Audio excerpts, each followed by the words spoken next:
তিস্তার পানি কমলেও বাড়ছে ধরলা, দুধকুমার ও ব্রহ্মপুত্রের পানি। উজানের ঢলে উত্তরের 4 জেলা লালমনিরহাট, নীলফামারী, কুড়িগ্রাম ও রংপুরে কয়েক হাজার পরিবার পানিবন্দী হয়ে পড়েছে। এর সাথে যুক্ত হয়েছে তীব্র নদী ভাঙন। কুড়িগ্রামের তিস্তার পানি গত 2 দিনে বিপদসীমার উপর দিয়ে প্রবাহিত হলেও আজ তা কমে বইছে নিচ দিয়ে।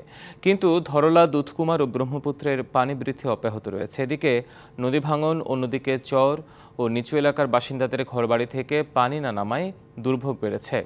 সড়কপথ পানিতে তলিয়ে যাওয়ায় যোগাযোগ বিচ্ছিন্ন হয়ে পড়েছে। আগাম আমন, পাকা, আধা পাকা ধান তলিয়ে যাওয়ায় চিন্তায় কৃষকরা। এছাড়া বিভিন্ন ধরনের সবজি ক্ষেত নষ্ট হওয়ার আশঙ্কা তাদের। দুর্ভোগ ও আশঙ্কায় দিন কাটছে লালমনিরহাট, নীলফামারী ও রংপুরের কয়েক হাজার পরিবারের।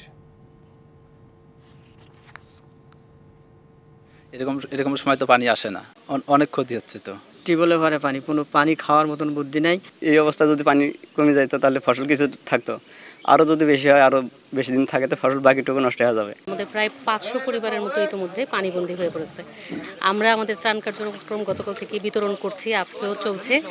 ইতিমধ্যে আমাদের রেস্কিউ টিমও প্রস্তুত আছে, আমরা আমাদের নৌকা প্রস্তুত রেখেছি এবং বৃদ্ধ বা অসুস্থ যদি কেউ থাকে তাদেরকে সরিয়ে নেওয়ার জন্য নৌকা আছে, আশ্রয় কেন্দ্রগুলোও প্রস্তুত আছে।